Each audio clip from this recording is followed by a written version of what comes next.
In the shop Maia, which is in the heart of Woking in the town centre. The shop is a creation of Vaishali Sagar, who is herself a designer, educated here locally in Guildford College, and presently runs the shop as well as designs many of her own clothes and jewellery. Now, you may know, having seen Bollywood films and Bollywood clothes and jewellery, that creativity is at the heart of Indian culture. You know, colors and artistry and design, jewelry is so amazing in India, especially anyone of you who's visited India would have seen it, that it's like a reservoir of ideas and of designs.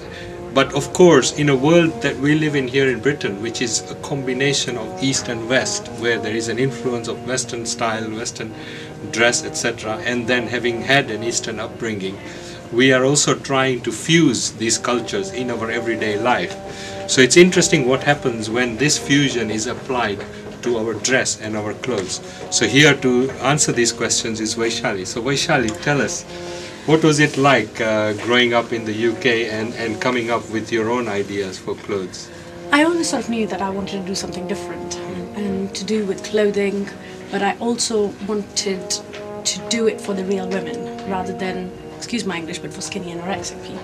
There's plenty out there for youngsters, but there isn't anything out there for 35, 40 plus, apart from a couple of places that you can actually go, unless you spend hundreds and hundreds of pounds and get something decent. So I wanted colour, and more in this weather, particularly in Britain, we all dress up in greys and blacks. It's grey outside all the time. Why dress up in grey? Why not bring colour and be happy? And colour always shows off the personality as well, brings out more confidence in people, and that's what I wanted to do.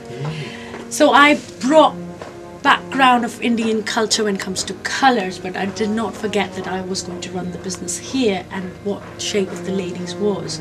So I worked on, sort of researched on Victorian times, Edwardian period, and brought things, mixing Indian materials but into this kind of weather.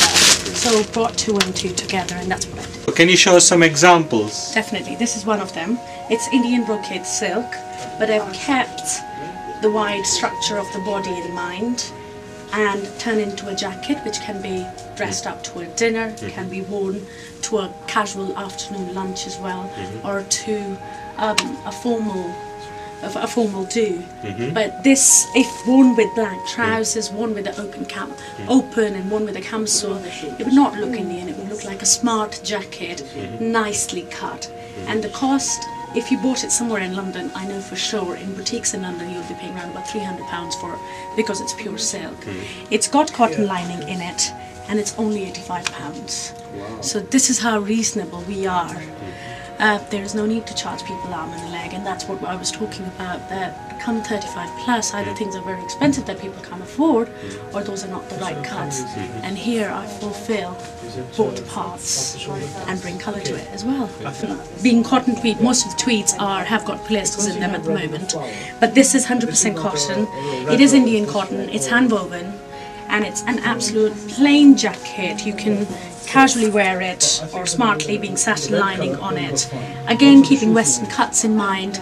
They're longer on the torso at times and nice on the hips.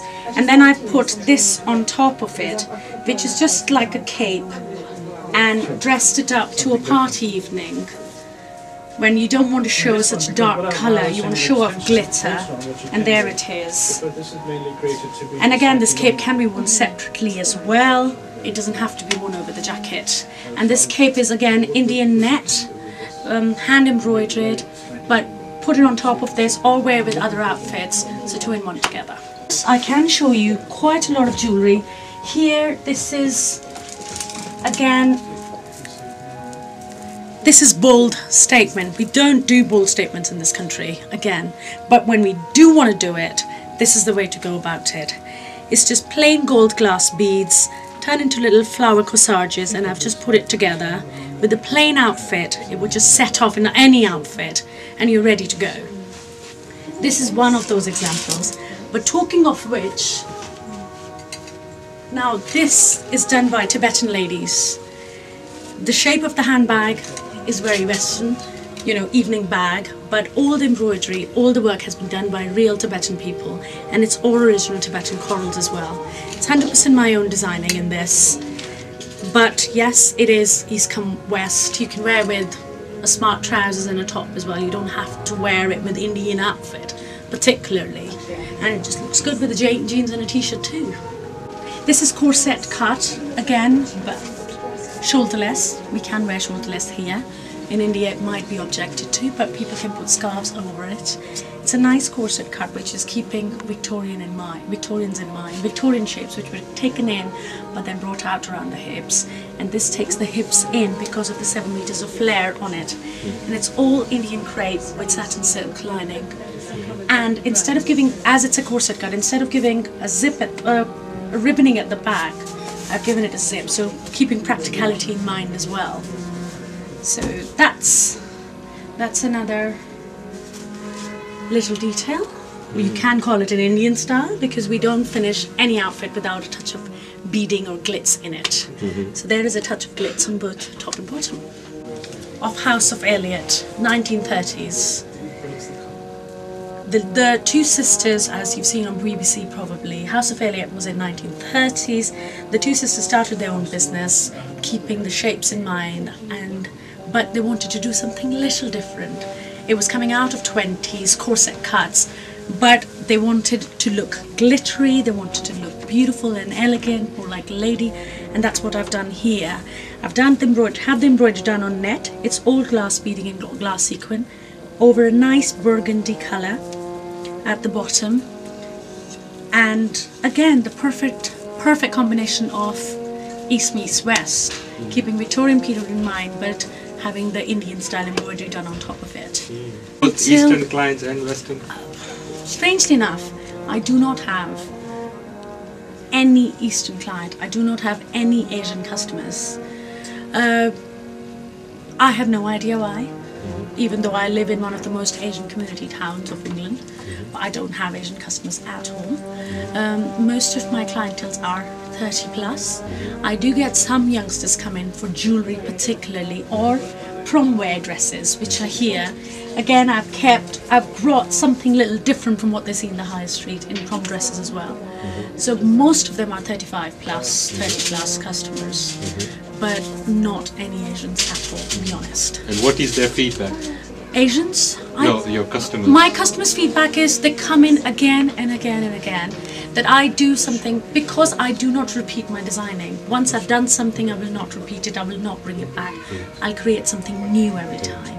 So when I've created something new and I've kept all the little details in my head, where the sleeves should be, they want sleeves to be covered, they want it comfortable around here, they don't want it to look too young, but they want it to look elegant and smart and trendy. So when I keep all their requirements in mind, they just keep coming back and back. I've had clients when I started from a little table 5 years ago outside a Square's Cafe. They're still coming in, and it's been 5 years. Wherever I've gone around the country, they followed me. So what is it like to be an artist and a businesswoman, a designer? It's a fabulous feeling. It does not pay, but it is a fabulous feeling. Yeah, must be very hard work. It is a hard work. Today is my day off after 20 days, and you can see where I am. It's meant to be my day off.